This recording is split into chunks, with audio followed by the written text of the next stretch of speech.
ప్రభు యొక్క ఘనమైన నామాన్ని బట్టి ప్రతి ఒక్కరికి వందనాలు చెల్లిస్తూ ఉన్నాను. ఈ ఉదయకాలాన్ని నిజమైనటువంటి సంతోషం ఏదైనా ఉందంటే దేవుడు చేసినటువంటి మేలు బట్టి నువ్వు స్తుతించడమే. నిజమైనటువంటి సంతోషం ఒక వ్యక్తి హృదయంలోనికి వచ్చినప్పుడు వారు తమ ఆనందాన్ని వ్యక్తపరచకుండా ఉండలేరు. ఆ సహాయం చేసినటువంటి వ్యక్తికి ఎంతగానో కృతజ్ఞతాస్తులు చెల్లిస్తూ ఉంటారు. ఎప్పుడైతే ఒక వ్యక్తి కృతజ్ఞత చూపిస్తూ ఉన్నాడో అతని హృదయం గొప్ప సంతోషంతో నింపబడిందని అర్థం. సంతోషంతో నింపబడిన వ్యక్తి కృతజ్ఞతలు చెప్పకుండా ఉండలేడు.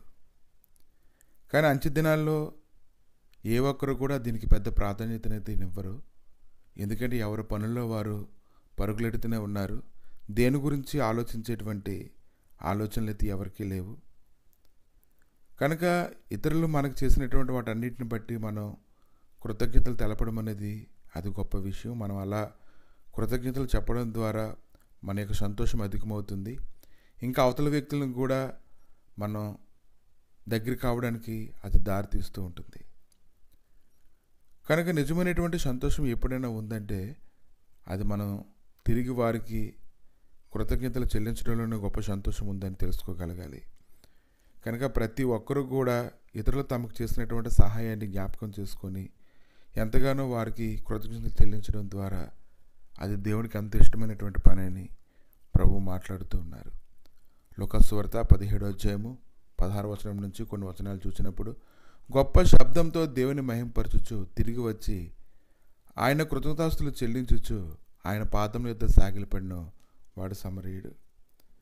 ఈ యొక్క లేఖనాల గురించి ధ్యానిస్తూ ఉన్నప్పుడు 10 మంది కుష్ఠరోగులు ఆయనకు ఎదురైనప్పుడు యేసు ప్రభు మమ్మల్ని కరుణించమని కేకలు వేసిరి. ఆయన వారిని చూచి మీరు వెళ్ళి మిమ్మును యాజకులకు కనపరుచుకున్న వారితో చెప్పును. వారు వెళ్ళుచుండగా శుద్ధులైరి. అంటే ఆయన వారి గురించి ఇంకేమీ చేయలేదు. మీరు వెళ్ళండి యాజకులు కనపరుచుకోండి అని చెప్పినప్పుడు వారు వెళ్తుండగానే శుద్ధులైపోవడం, చాలా సులువుగా అక్కడ కార్యం జరగడం 10 మందిలో ఒక వ్యక్తికి అది ఎంతో దిగ్భ్రాంతికి గురిచేసింది. అతడు ఆశ్చర్యపోయాడు. ఆ యొక్క కుష్ఠరోగంతో అతను ఎంత వేదన చెందాడో మరి తెలియదు. కానీ ప్రభు అయినటువంటి యేసుక్రీస్తు అతనికి ఇచ్చినటువంటి స్వస్థతను బట్టి అతను ఇంకా ఆగలేకపోయాడు. ఒకడు తనకు స్వస్థత కలుగుడు చూచి గొప్ప శబ్దంతో దేవుని మహింపరచు తిరిగి వచ్చి ఆయన కృతజ్ఞతాస్తులు చెల్లించుచు ఆయన పాదముల యొద్ద సాగిలపడిన వాడు సమరయుడు. ప్రభు అయితే ఒక మాట అన్నారు, 10 మంది శుద్ధులైరు కారా? ఆ 90 ఎక్కడ? ఈ అన్యుడు తప్ప దేవుని మహింపరచుటకు తిరిగి వచ్చిన వాడు ఎవడనో ఆగపడలేదా అని చెప్పాను. అయితే ఈ యొక్క 9 మంది కుష్ఠరోగులు వారు చెడ్డవారైతే కాదు, వ్యతిరేకంగా ఉండేటువంటి వారు అంత కూడా కాదు. కానీ వారు హృదయంలోనే సంతోషించారు తప్ప దానికి తగినటువంటి కృతజ్ఞతలు చెల్లించడంలోని వారు పెద్దగా ఆసక్తి చూపించలేదు. కనుక ఎందుకంటే ఈరోజు ప్రభు సన్నిధిలో ఆయన నీకు చేసినటువంటి మేలన్నిటిని బట్టి నువ్వు కృతజ్ఞతలు చెల్లించాలి. ఈరోజు నీకు అటువంటి శ్రద్ధ తీసుకునేటువంటి వ్యక్తి ఎవరైనా ఉన్నారంటే అది ప్రభువే.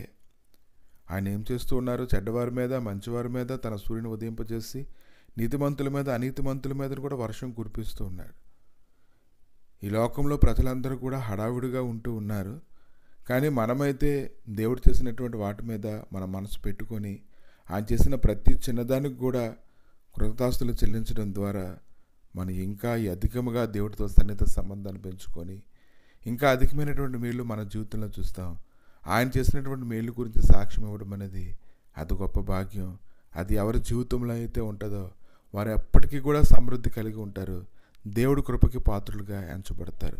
ప్రభువా మీ దయగలిగిన హస్తాలకు నాయన ఈ సమయంలో అప్పగించుకొని ప్రార్థన చేస్తుండగా నీ గొప్ప సన్నిధి సమాధానమునైనా ప్రతి ఒక్కరి మీద ఉంచుతుండగా ఈ దినం వరకు నీవు మా జీవితంలో చేసినటువంటి ప్రతి మేలుని బట్టి కృతజ్ఞతతో కదిలింపబడేలాగానైనా సహాయం అనుగ్రహించమని నీ మహిమ సన్నిధిని ప్రభు ప్రతి ఒక్కరికి తోడుగా ఉంచమని ఎవరికి వారి హృదయాల్లోని వ్యక్తిగతంగా అటువంటి కృతజ్ఞత కలిగినటువంటి సన్నిధి పుట్టినట్లుగా కృప దయచేసి మీరే మహిమగంత ప్రభావాలు పొందమని యేసుక్రీస్తు నామములు అడిగి వేడుకుంటున్నాము తండ్రి. ఆమేన్.